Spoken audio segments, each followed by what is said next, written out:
You said the Lakers would be fine. They appear to be fine at the time of filming this. They have won 5 in a row without Anthony Davis. How did you know they'd be fine? Actually, that's the first time I ever contracted athlete's foot. Is it off limits to talk shit with Chris Webber about the timeout? Did it ever come up on the floor, either at training camp or in practice, if y'all got heated? No. No. You know when you eating bad because your shit, it smells different. You know what I'm saying? It smells different than when you eating good. I mean, does Chauncey Billups not exist? You're going to have some explaining to do. You know this, right?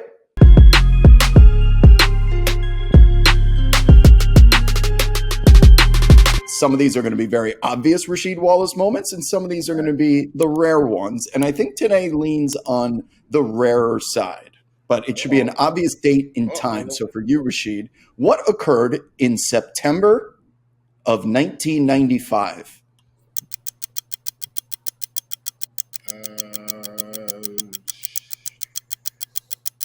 Camp. That's all. Correct. Correct. Dean, let's roll the tape. We are at Washington Wizards training camp, and there is a video of the training camp that day in which you're already joined with Chris Webber on the floor. I think we're going to get a Juwan Howard sighting here at some point. He's taking you off the dribble like he's a vet that he is. We're also going to get a George Mirasan sighting right now. There he is. Look at that guy lumbering down the floor. This is a squad, Sheed. What was this day like? That was awesome. That was up there in the mountains. Actually, that's the first time I ever contracted athlete's foot because as a rookie, it was, I thought I can get in and out the shower real fast and, boom, bang. So I had athlete's foot, the next day later. But no, we had an awesome team, yo. Did Chris Webber make you feel like a rookie? He seems like someone that would make you feel like a rookie. We had the Derek Coleman story last week. Did he let you have it a little bit? Like, welcome to the bigs? Cause okay, so this is how I went down with him. So now again, he's older than me by like a year or two or whatever, but me watching him in that Final Four, and then playing against him a year or so later, a couple years later, it was like, I'm a fan of Webb, fan of the whole Michigan Big Shorts and all that shit. So we all grew up with that one, and that was cool. So I was like, all right, Webb was one of my favorite power forwards that I watched and everything when I was growing up. So now it was like, all right, I'm playing with him. So I had to do 2 things, right? And this is for me. I had to do 2 things. I said, 1, learn his game. Because when you watching on TV, it's different from the way you look at film and when you're seeing it live, right? Because on TV, you just looking at pretty much the whole overall ball itself. You know what I'm saying? When you're a fan, you're not sitting there looking at the setup before the setup, like how he's the man up top, he swung the ball, now he about to loop around, set the side screen, and then all you're going to see is the finale for when he get the going to the basket, but you don't see the whole set. So I had to watch things of that nature because some people move, some people don't. Like a great guy who moves during that time when the shot go up is Zach Randolph. If you don't keep your eye on Zach Randolph when that shot go up, he going to get that inside position on you for that rebound. So I had to look at things like that when I was watching Webb, playing against Webb. First few times in practice, I was nervous. They was beating me the fuck up. I had to get used to NBA ball. You know what I'm saying? I had to get used to NBA ball again. Like, I played with I played against Charles Barkley, Rick Mahorn, that whole Sixers team when they was called Thump and Bump. I was playing against them when I was 14, 15 years old. So they beat my ass, but I had to get used to that again. And, it's all not intentional, but it's post up. Damn, dog. All right, I got it. So to get used to it that way, and then now it's like, okay, now find my niche. So at the time, I knew I was faster than Webb. I knew I was faster than any other big on the team. So that's what I pretty much went off on. And like, get that ball. As soon as I know we got control of that ball, if I see Webb with a rebound, because Webb was one of the few power forwards back then who snatched that rebound and brought it up. Now you see pretty much everybody damn near do that. But Webb was one of the first ones to, as a big man, to, bring that joint up and he'll dime you, all of that. And it was a hell of an experience, bro. I tell you that, man. It was a hell of an experience. I have to ask you because the topic here is respect. And if you're talking shit with Webb and he's trying to put you in your place because you're the rook, and I understand you're trying to learn, but I got to give you the business sometimes down here. Is it off limits to talk shit with Chris Webber about the timeout? And because you went to Carolina, so that gives you special right to like talk shit because I'm a Tar Heel, you're a Wolverine. Like we beat you. I may not have been there in that very moment, but Chris Webber seems to be, based on our experience with him in the media, does not ever want to discuss this. Did it ever come up on the floor, either at training camp or in practice, if y'all got heated? Nope. No, it didn't. No. It came up in our friendship years later, and again, as our bond got stronger, it just came up in shit talking around tournament time when we were still playing in the league. But other than that, no, I never really dragged him for that. Cause shit. I mean, what if they did have a timeout? And if they did win it now, he got the right to talk shit to me if that was vice versa. But no, I didn't do that one with him, because I know those type of joints sting a little bit. You never know how somebody gonna handle it. You know what I mean? Like, when people come up to me and ask me like, or say something again about that game 7, that dunk with Shaq, how we blew the lead and all this, like what happened, and I lost a lot of money on y'all. I'm like, dude, truth be told, I'm like, shit, we just missed 13 straight shots. Can't put that shit on the referees, can't put that shit on the coach, because we was the ones out there shooting the ball. And I was like, I really can't say shit because I missed about 7 or 8 of those 13 shots. So, it's some things you get over. Like, I got over it. I got over that whole game 7 and everything. And because it all, you can't harp on that for forever. That continues our theme of respecting the game. Rasheed's not going to bring that up, no matter how heated it gets. These are human beings, and you value your friendship as a colleague, as a friend, as a fellow, in the fraternity of basketball players. And if you do that too early before you can kid around with one of your boys, then you may be sacrificing a lot in the future. And it sounds like that is a topic still to this day, which is you better be real close with Chris if you're going to be talking about that. So it's just that respect level, like you said. So let's move on to some more current events, as much as I would love nothing more than to just keep picking Sheet's brain about the years of 1993 to 1995. Was one hell of a time in the game of basketball, let alone the life of Rasheed Wallace. We'll get to that in a future episode here. Little teaser, a little live episode. Maybe we'll discuss that coming up here next show. But for now, it was a couple of episodes ago that this man over here was the one that said, you know what? The Lakers are going to be fine. They're starting to warm that 57 Chevy engine up. They're all veteran players. None of them are spring chickens. So that 57 Chevy's starting to warm up a little bit, man. And they're going to be a good team. They're going to be a good team. And even myself and the comment section did not believe you, despite your experience in the league. Everyone's like, we see through this. That just because they won 2 games in a row doesn't mean that. Well, guess what? You said the Lakers would be fine. They appear to be fine at the time of filming this. They have won 5 in a row without Anthony Davis. Mm-hmm. How did you know they'd be fine? Again, it's the veteran ball club. You got to look at they got a few young guys on there who are still learning from in every position. A couple guards, that's young guys, and the bigs. But look at your veteran core you have on that team. Even though he is out, but again, what I was telling y'all before about being that leader or respecting your teammates and respecting the game itself, Anthony Davis on that bench. And you hear Anthony Davis out there scream, big. So he can't be out there physically, but my voice is there. You hear me. You're going to hear me even more now because I'm not running up and down the court, right? So then you got the veteran leadership in Bron. All right, we all know that's a given, right? Then we got the veteran leadership in Westbrook. Now, Pat Bev is I see him as a veteran because he has an old soul game. You know what I'm saying? He had that niche, and he found this niche in his defense. I'm gonna get up under your skin. You have a lot of guys who logged a lot of minutes, a lot of playoff minutes too, on that team. So eventually, as I said, we're some games out from All-Star break. That's when all right, go ahead, we gotta get it together, boom, because now we know we could slip and maybe hit a 2 or 3 game losing streak on that second half, that back 9. But if we go in and focus on this front 9, hey, let's get it, man. Let's going into the break. We got what?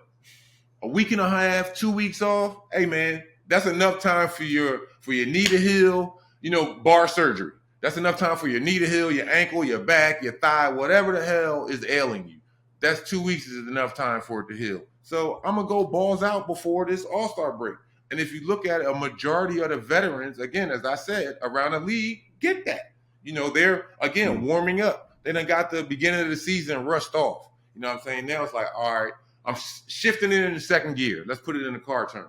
I'm shifting it in the second gear. So what happens in the second gear? Boom, you revving that engine a little bit more. All right, boom, All-Star break, boom, come back third gear. Boom, because All-Star break now, it's like, I got to push it.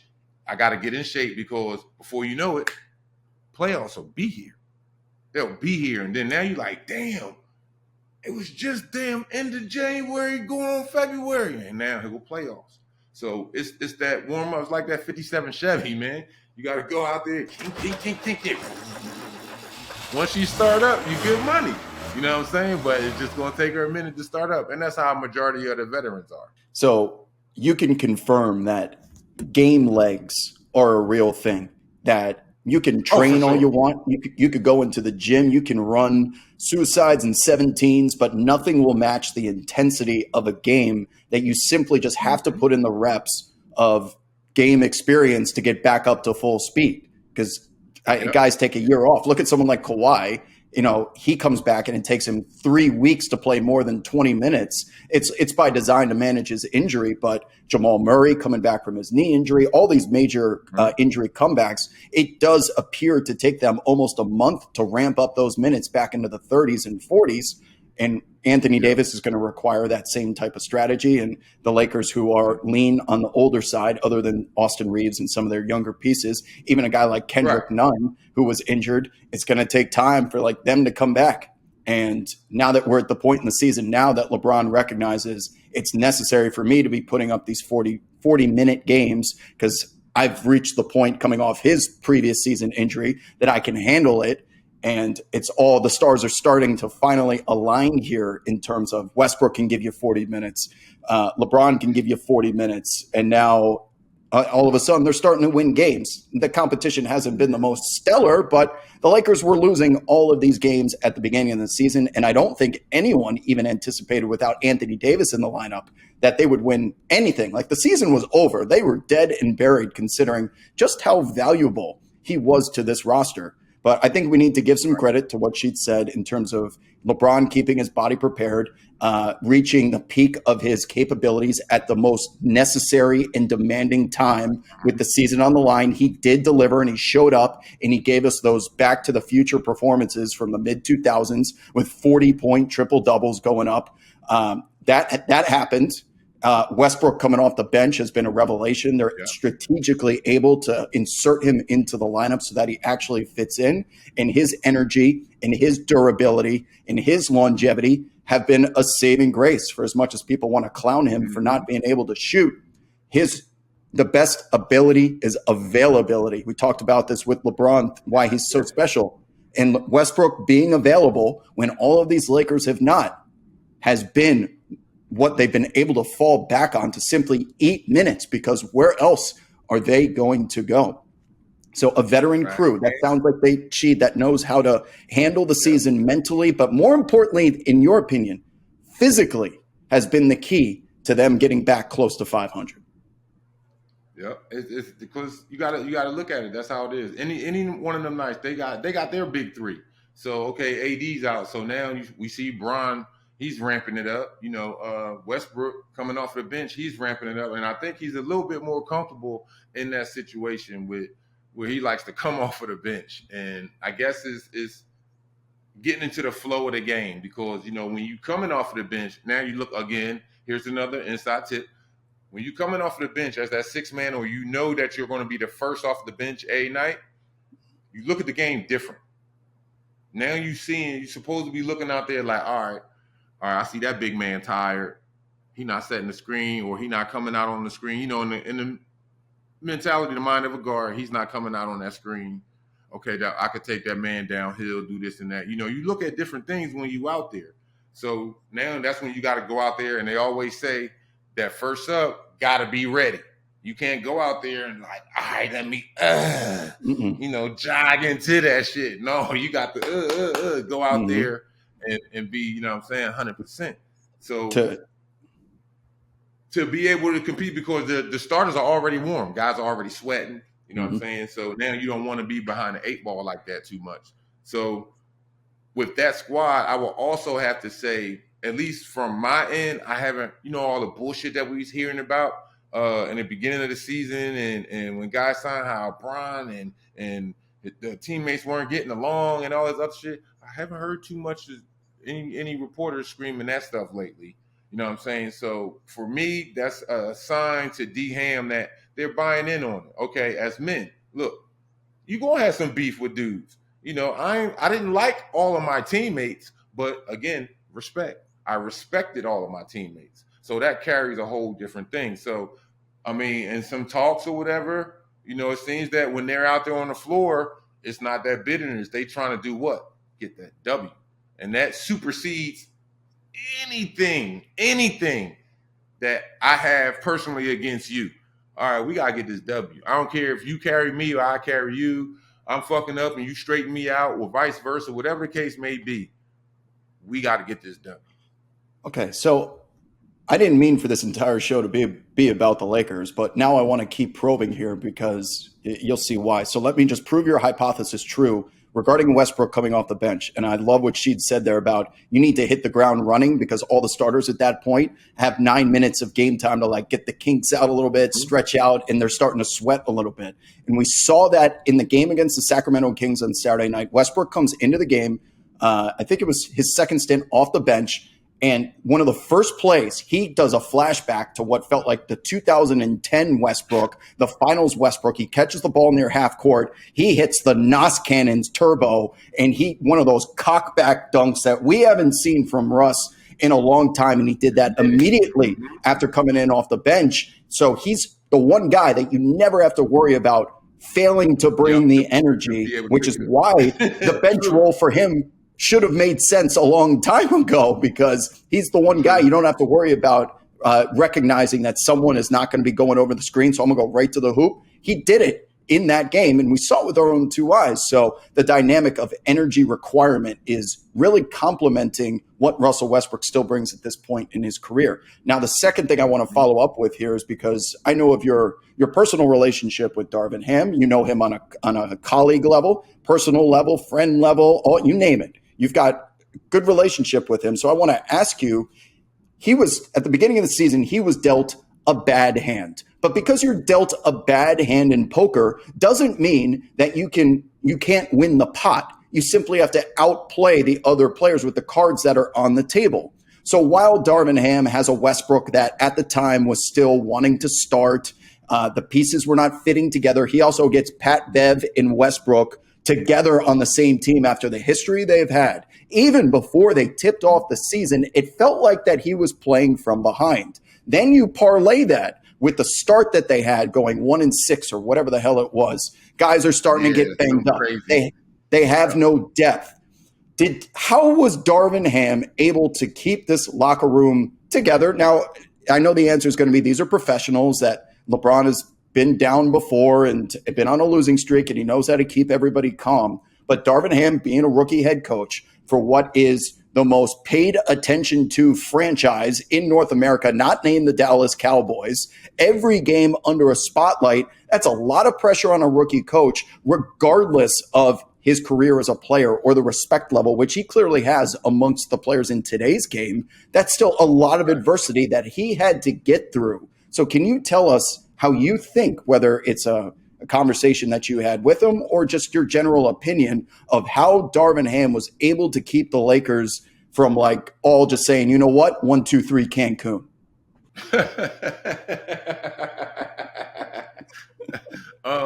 Well, for me, in my opinion, I think it's just him being a seasoned coach. Okay, yes, you're right. He's definitely under the microscope because the Lakers franchise is the Lakers franchise. So whoever it is, it could be damn Cheech and Chong be the coaches, and they're gonna be under the microscope or whatever, right? So, but he's been there before. You got to look at all the years that he was assistant in Milwaukee, and look at what they went through. He was there for that whole struggle where, okay, we all knew about Giannis, but he was there for that whole struggle when Giannis. I mean, I ain't saying he's the best shooter now, but he really couldn't fucking shoot back then, and just working and went through that whole stat. Ended up winning the ring with Milwaukee as a coach, and then bringing that whole knowledge from all his past coaching experiences of coaching in the D League when it was called the D League, developmental league back then for the New Mexico team. Then bouncing around. He was again assistant for the Lakers some years ago when the late great Crazy Eight was alive, Kobe Bryant. Then Milwaukee, bouncing around here and there. So he's seasoned as that coach. So he sees what it takes. He know the season isn't going to be won in the first 12, 20 games. Again, that's where that rust comes out. And then, like you said, the cards he was dealt, I'm dealing with injuries now. It's little chirping here and there about this, about that, but got to keep them focused. Look, all that bullshit is just that bullshit. We can't focus on that. We can't focus on everybody outside, what they saying. We got to focus on this locker room. And that comes along with being D-Ham, being that veteran player and having that championship as that player. It all comes up when you are that head coach. And in these situations, look at a lot of the other great coaches who started off in their careers. They had a good support system with them, and that's what it takes as well. And that's one of the things that they obviously have that over there in LA is a good support system for the rock stars that they have, for that team that they have. So he's got them together, but now again, the job is not over. The job is not over. It's everything, now the pot is starting. All right, we're on low heat now, so now we got to turn it up, and we're going to have to add a little bit more seasonings because, and what I mean by seasonings is you never know. They could add and, subtract some pieces on a team now. So we'll see. We will see. And this is a good point to segue to our next topic because the Lakers have been in the market for potentially another piece to they're considering, should we go all in now that we have AD and LeBron and it's clearly working? We can beat anyone. Should we continue to shove our chips into the middle to continue this poker analogy and go for it, trading away the very few assets that they have? Now, a team that did that already is the Minnesota Timberwolves, who over the summer decided to take 5 first-round picks plus a lot of their young core and send that to Utah in exchange for Rudy Gobert. And every time that you log into Twitter, one of the trending topics is usually a joke about Rudy Gobert, either on or off the court. He's not one of the more popular players, to say the least, but he certainly has his value. He's a reigning defensive player of the year. We know what he can do. The Minnesota Timberwolves have not lived up to expectation because if you make a trade of this magnitude that requires this price, there's an expectation, regardless if it's the Lakers or the Timberwolves, that this team's going to be better than last year. And this was a playoff team that arguably should have won that series against the Memphis Grizzlies. So you figure by inserting a talent, we're there. We got all the pieces. They simply have not. Now, this question that I'm going to ask you is not so much about Rudy Gobert, but you have been the focal point, a big man focal point, to be even more specific, of a major trade that has occurred in NBA history in which assets are exchanged because someone values you. What do you feel like the expectations are, being the guy that this franchise just bet a lot on me? Does your mindset change for you personally? And how do you think it changed for Rudy Gobert, considering that his game is a little bit more niche than a star player that would usually get that price back for them in a transaction? Well, definitely when you are that key component in any type of trade, no matter if it's two-team trade or blockbuster, 3 or 4-team trade, whatever the case may be. Yeah, you almost got to feel like, all right, now this is a new crowd. All right, I just left Portland. The crowd there for me out in Portland, I say was a good 70-30, 80-20 in the favor of liking me. So boom, that's that fan base. So now with me getting traded and playing in Detroit. So now they're expecting already is high expectations. They're expecting to see that same Rasheed Wallace that's high flying and dunking and, wild and crazy and all that shit, but getting wins. And that's kind of sort of how I felt like, all right, I know what I could bring. Shit, I got to go in here and ball the hell out. I got to win these fans. And that's how you go out there. You go hard, you be the dude diving on the floor, this and that. And, the small things, you get the little high fives to the fans and shit on the little plays or timeouts or whatever. But now you got to win these fans over. So, yeah, I felt like, I had to do it all over again. And yeah, shit, I got to let them know that I'm worth whatever it was, that contract or, the blockbuster trade for me to get here to this team or whatever. I got to show them what I'm worth. Hell yeah. So in his case, I mean, hey, I don't know exactly what it is. Could be slow starts, could be the weather. I don't know, but it's something. It's something. It's something.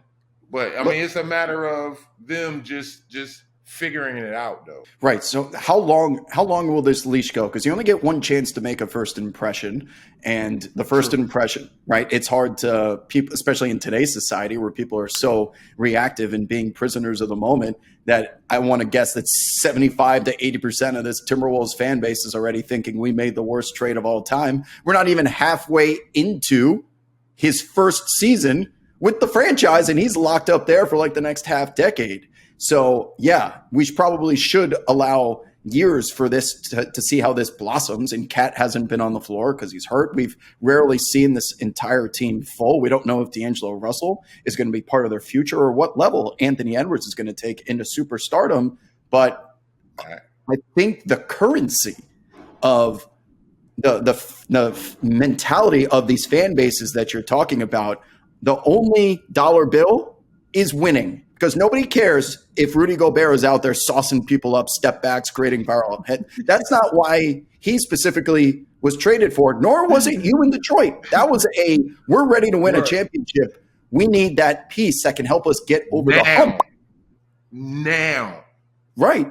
So when you showed up, you talked about this many times, but knowing your role, fitting into a team, and knowing exactly what you need to do. And while I think Rudy has certainly done that, he's not trying to prove I'm better than I am and I deserve isolations and, watch me cook. Right. I haven't seen any of that from Rudy. But at the end of the day, if you're not winning games, then people are just going to form their own opinions there. And winning really does cure everything. So it does sound like, not to put words in your mouth, but the answer to that is like when you get traded and you are the headliner of a big deal, that the first thing that you're thinking about is almost resetting about what got you to this point and figuring out not only how you can win the fans, but you can win the respect of the locker room, because those guys don't care like all the assets that went out to be traded for you. Everyone in that locker room was the best player in the gym for their entire lives. That's how you get to the NBA. So they all think they're the best player in the room. And I guess that's just trying to put a bow on this topic here of like, I don't know what else Rudy has to do besides just influence winning games for that trade to feel like it's worth it. And he's got to do it when it matters the most in the postseason. It's an obvious answer, but I don't know if he's feeling any different pressure than he did in Utah, because that fan base certainly, with everything that occurred during the beginning of the pandemic when he was out there going viral for touching microphones or getting roasted by a Clipper small ball lineup in the playoffs. There are multiple examples of him being shunned in a negative light. So this was almost a fresh start for him in a lot of ways. But it doesn't feel like it, Sheed. I don't know. I mean, a lot could come into play. With the trade, did he go there by himself? He had a whole support system in Utah. He was out there for several years. So is that same support system in Minnesota? Do he have his family? I don't know if Rudy's married or not, but, do he have his wife and kids there with him? Or did he have to leave them behind? Or do he got somebody there to help him? Or, it could be a lot. Then also, I don't know, man. The weather. Maybe the weather got him depressed. You know, the damn That's the second time Minnesota you've brought up the snowstorm. weather. You know what I'm saying? It could be that, man. You know, the 10 feet of snow when you look out your door. I don't know, but it's something that he has to figure it out now. And also, it could be a lot of things. It could be maybe he's not too comfortable with his teammates, or comfortable with the coach, or I don't know. It's a lot of things. Only he has the answers to that. But yeah, if they don't want this season to go in shambles, he better figure that shit out.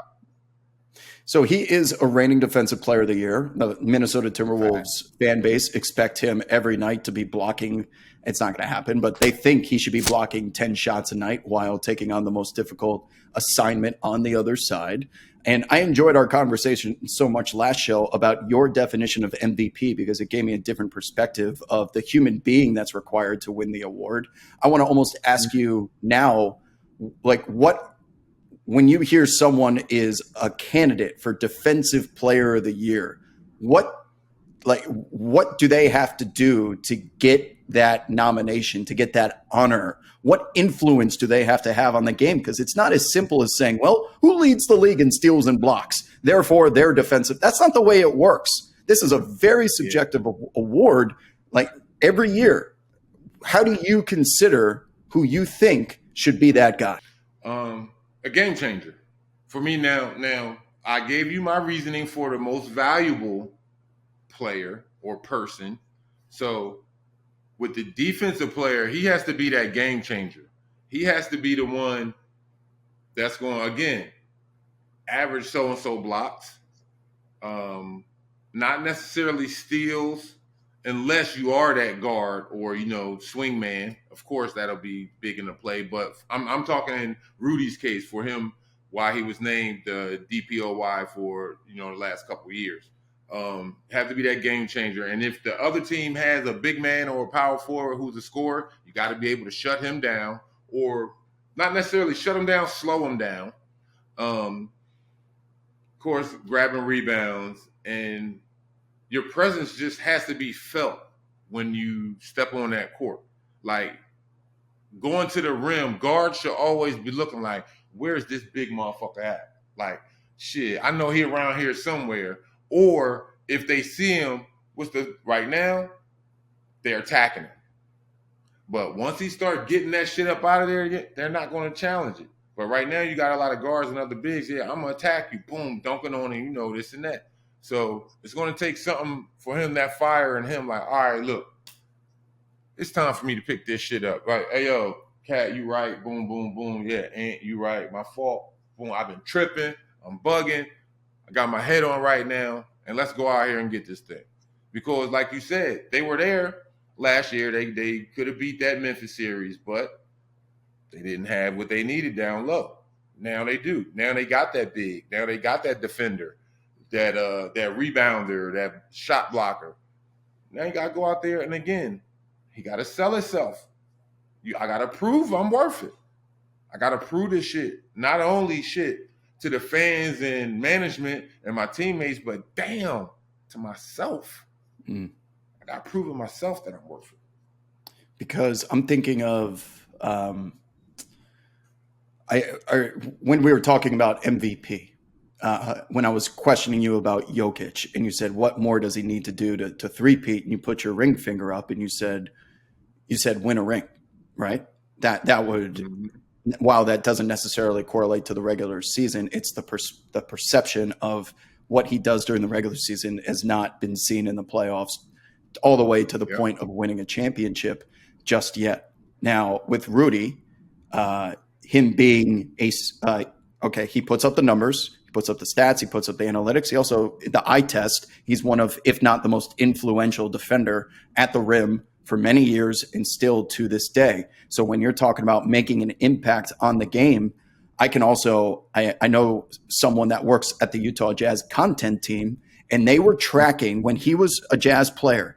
They called it the Gobert scare. And the Gobert scare is how many times someone would drive into the lane and just not shoot a shot because they could feel Gobert's presence either trailing him or standing there. And that is a testament to what you're talking about, that where is this dude before I consider shooting this shot? That's an impact that one player has that 99% of others don't. And that's how it sounds like, in your opinion, what gets you to the Defensive Player of the Year consideration is that even when you're not putting up the stats, that your presence and impact is still felt at the same time, because just that wherewithal that you create, you become this dark cloud of defense that's always just in the back of people's minds. There are very few players that can do that. And I think that's part of the reason, despite Rudy getting exposed the same way Jokic did not win those playoff series and you holding up the ring, we saw Gobert get exposed by small ball offenses in the past, whether it's Dallas, whether it's the Clippers that went with practically 5 guards to get him out of the paint. And then all of a sudden, all of that Defensive Player of the Year energy is just gone, right? So for him to continue to reign atop there, he needs to find ways to impact the game now on the perimeter, as well as being that interior anchor where he's made his name. That's why he didn't win it last year, and I don't know if he's going to win it again as the game continues to evolve. Yeah. It's going to be tough. It's going to be tough. One more question for you. That I consider this portion of the NBA season as the dog days of basketball, because we're January 9th. Is the day that we're filming this. There's a college football national championship. There's the NFL playoffs about to start. And while the Christmas Day NBA is traditionally the beginning of the NBA season, a lot of people don't really give the NBA their full attention, especially these January regular season games with everything else going on in the world. It's the dog days. And you can tell because you have players doing load management. They have general soreness. They're sitting on the second leg of back-to-backs. And you brought up Minnesota and the bad weather, and it's got me thinking. You combine all those factors of which I just listed, and I want to ask you, when the Lakers go on their Grammy road trip, where they're away from their arena for 2 weeks because the Grammys are setting up, when the Spurs go on their famous rodeo road trip because the rodeo's in the arena for 2 weeks, you're on the road playing hoops for 2 weeks. What are these road trips like, Sheed? And this is an episode in itself where we're telling stories from the road. Maybe we'll do this next time. But what is it like, generally speaking, when you got to pack a bag and be gone for 13 days and you're going to Minneapolis, you're going to Indianapolis, you're going to Cleveland, you're not going to Miami, Vegas, LA, and New York. You've got like the Midway. What are these road trips like? Detroit, Chicago, Milwaukee. In the winter, in January. It's the dog days. It's the cold that gets you. You know what I'm saying? Especially if you're a player in one of them cold cities, it's like, shit, I got to get up. It's like maybe 9 in the morning, something like that, 8, 9 in the morning, and you got to head to the gym, and it's brick outside. No matter what you got on, that's the perfect time. I tell you this, the best thing that ever happened for a truck or a car was that damn automatic start. So if you live in anywhere in the Midwest, in any of those cities that we just named, if you ain't got that automatic start for your car, I hope your automatic start got 2 legs and it's your kids that's going to go out there and start that car for you. But man, it's brutal, yo. And it's like, that plays a big part in how you feel, because now, the arena could be cold, especially if you got a hockey team, that shares the same arena as your basketball team. So sometimes the arena is cold as shit already because they got to keep the ice chill, and then it's 2 degrees outside. And so now that if you're not in it mentally, then the weather itself anywhere, it could be the rain in Portland, or when teams used to be in Seattle. So any of that shit could get you down. But I would say the main concern, I know for me, when I was on the road, is to make sure that I eat right. Because when you're at home, and for those you might have your wife, mom, or a family member, or you might have your own personal chef or whatever cooking your meal. So you're eating healthy. But on that road, you try to eat healthy, even if you go to a nice restaurant and go, oh, yeah, I could try to get this salmon or this or that. But at some point on that road trip, you're going to eat some bullshit. So that's the main thing that you got to try to stay away from, is eating the bullshit. And it could be even to the point like you might not know nobody in that city to go over to their house to get a meal. So now I'm depending on Ruth Chris. I'm depending on, Houston's and, PF Chang's and all. That's what I'm depending on now. And of course, it's restaurant food, but it's also I see it as another form of high quality fast food because, they putting a whole lot of shit in there that's not supposed to be in there to make it taste good or to make it look like this and that. And what do? We chomps that shit down. So my biggest thing when I was on the road for them dog ass trips, just like that, was to make sure that I eat right. Interesting. That's the biggest thing, because if not, trust me, you won't feel it. And then, because your body will tell you. Now, I'm gonna share some crazy shit with y'all real quick, right? So, when you eating bad, you eating a lot of bullshit food. It could be at a restaurant, but say like you ate a bullshit chicken sandwich, or it's like, yeah, I had better. And so just imagine about 3 or 4 days of that. So you're talking breakfast, and you're talking some dinner, lunch, all that. And it builds up in your stomach. And you see it. You know when you're eating bad because your shit, it smells different. You know what I'm saying? It smells different than when you eating good. So, man, I'm telling you, that's another brutal thing, boy. You better get that potpourri, bring that on that road trip, because, man, you're eating all of that processed foods, or, it could be a little bit higher in sodium or a little bit sweeter with this and that. And, hey, it's going to get you. And boy, oh boy. So that's why I say the whole key is to eating right and try not to eat a lot of bullshit on those 2-week trips, like, for Minnesota and for the Lakers with the Grammy tour. I think we just found you a new YouTube. If you ever wanted to, Rasheed the dietitian could maybe do numbers, like serious numbers. That's a perspective which I never really thought about. I know processed food is high in sodium, but giving your experience of like being in a hotel room, having to wake up early, you don't want to feel like shit the next day. Listen, I did this for 2 decades. Okay. Don't eat this. Eat this. I'm going to tell you straight up, just don't eat this shit, this bad food. If you got to work out at this time, there's a market for that. We're brewing up. We're brewing up $1 million ideas as the show progresses here. All right, let's wrap this one up with our evergreen go-to segment here, which is we're going to take a number, a jersey number, and we are going to create the best team to ever wear the number based on position. So point guard, shooting guard, center, not ranking 1 through 5, but assigning positions. And Sheed is going to give us his all-time team. This week's number, again, I do these numbers on purpose because I'm looking for ones that are going to create some controversy and create good content. But last week was a big man number in number 33. This is going to be a little man number, backcourt number, in the number 1. And there's a lot to choose from here. A lot to choose from. Some MVPs, some Hall of Famers. There's only so many spots. Are we going small ball with this team? Tell me what you think. I know Amari wore the number 2, so let's get to it. Yeah. It's small ball. It was hard. It was hard. I tell you that. Man, but again, it's pretty much going with the cats that I might know, had a relationship with, or played with or against. So first, I'm gonna go with my man D Rose. Okay, it's my guy. I was worried there for a second. I thought you might go Muggsy at point guard.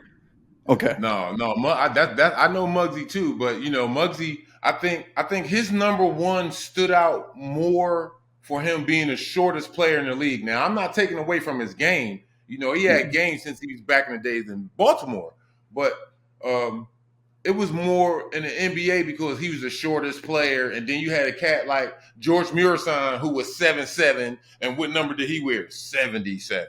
You know what I'm saying? So, right. I think Muggsy became more famous of his height opposing to his game for wearing number 1. Okay. So, all right, I'm going to go D Rose. I'm going to go my guy, Strick Dime, Rod Strickland. Okay. Right? Mm-hmm. Well, there's a number 1 that I'm hoping is coming up here in the near future. A teammate. I hope that one of these three number ones is what you're thinking about. Okay. So my third one is T-Mac. Okay. Obvious. Mac mode.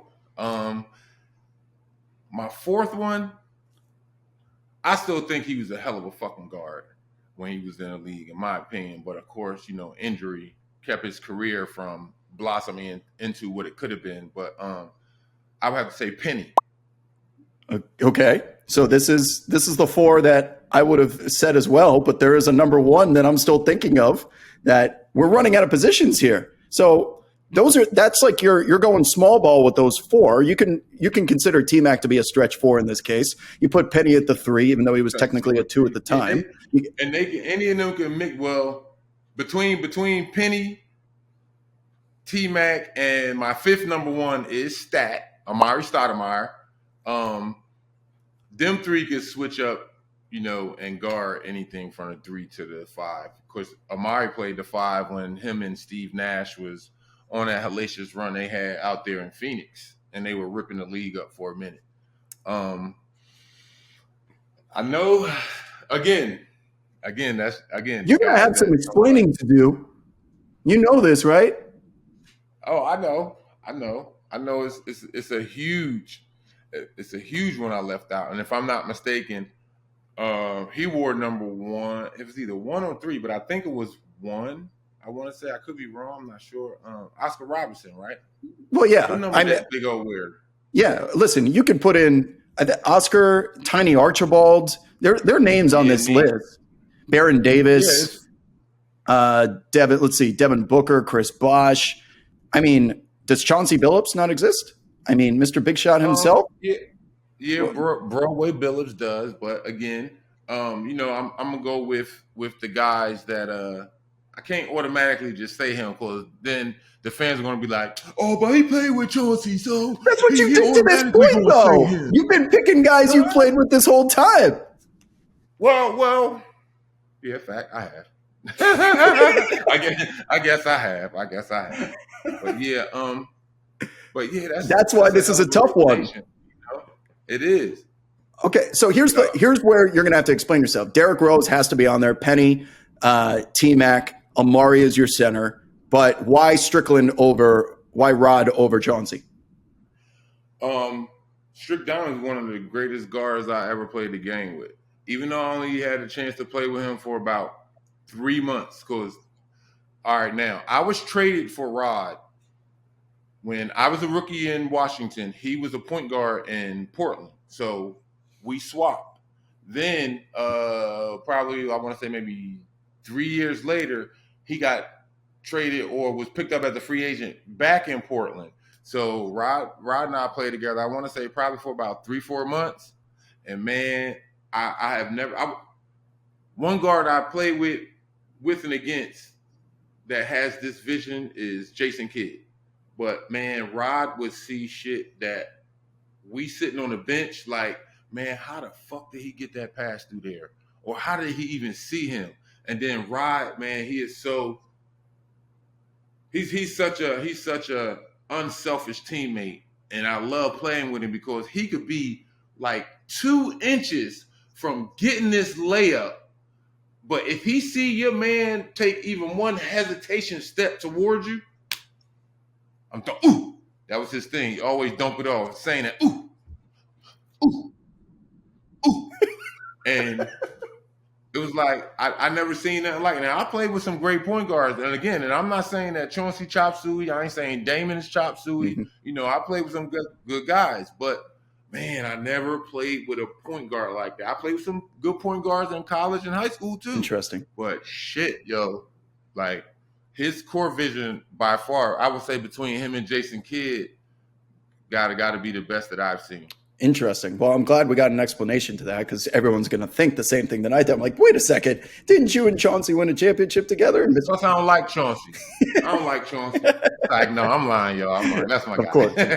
But no, that's the type of perspective why we do this segment here, is because you look at the list of who's worn number 1. He's got to choose between Derrick Rose, Oscar Robertson, Penny Hardaway, Tracy McGrady, Chauncey Billups. There's only technically 2. We'll give him 3 spots here. And for Rod Strickland to make that roster, Now I know why. Because when you're getting hit in the head with balls, you're like, who threw that? And it's always Rod that's finding you when you're slashing and not expecting the ball. He sounds like he sees everything. Yo, I done got hit with the ball in the head a couple of times, some jammed fingers because, you think you're ready, but you're not really ready. Hey, but damn, he will find this. you. This is also not the first time. Anytime that I've either done an interview or I've just had casual conversation with a player that was during, let's say, the 2000s or during Rod Strickland's time, this is the guy that they always bring up as you ask them, who is the most criminally underrated player of an era? Within 2 seconds, they always say Rod Strickland. And while it's criminally underrated because Twitter wasn't alive back then, we didn't have the ability to mixtape all of his best plays and, let him go viral the same way a LaMelo Ball would in today's era. Every time you talk to a player from that age, they say Rod Strickland was the guy. I think even Kevin Durant tweets about it. Like Rod Strickland was the guy. That every time he was on the floor, he may not have had the best NBA career in terms of winning championships and all-star games, but everyone was cognizant of the fact that he was on the floor. And the comparison that I can make to this is Sports Illustrated for football used to do a poll amongst the cornerbacks in the league, and they would ask those cornerbacks to vote and say, who's the best wide receiver in the game? And this poll occurred during the Randy Moss era, but Randy Moss only won it like once. And that's because Marvin Harrison Sr. always won it. They're like, that dude who may not go down in time as this being his era, he was by far amongst the players, someone that we just could not wrap our head around in terms of talent, in terms of like going and doing our job. He made the shit the most difficult while the public and the media had a different perception. Maybe because he played in Indianapolis or Rod Strickland played in D.C. when the Wizards weren't that good. Didn't get the national attention he deserved. But this is a Rod Strickland appreciation segment that Sheed put him in his all number one team above some pretty big names, and he's discussed by historians in the same light for a reason. And here's the other thing too. I just want to. You always when people do like, oh, the top this or the top that, you always hear people saying the same fucking names. Hey, it was other great players too. So I always try to mix it up to give y'all some names that y'all might not have heard of, that you got to look up, the Wikipedia or look up on the NBA.com or whatever. So it's more guys out here that play this game that was great than LeBron and Michael Jordan. Of course. Yeah, for those of you youngins who are watching this, made it this far into the show, take a couple of minutes, go to YouTube. I'm sure someone is eventually going to put together a Rod Strickland highlight tape, and you will see exactly what Sheed and a lot of these former greats are talking about as well. I think that's going to do it for this episode, Sheed. Next time we see you guys, hopefully we have a little treat for you, as Rasheed and I are planning to do an in-person live episode together. Maybe we'll even do some Q&A from the couch there at some point, and to get you guys engaged with the show. But as always, for this episode of That's What Sheed Said, that's the man himself over here. I don't know which way. One of the two ways that I'm pointing. That's Roscoe. I'm Rob Perez, Worldwide Wob. We will see you next time on That's What Sheed Said. Peace.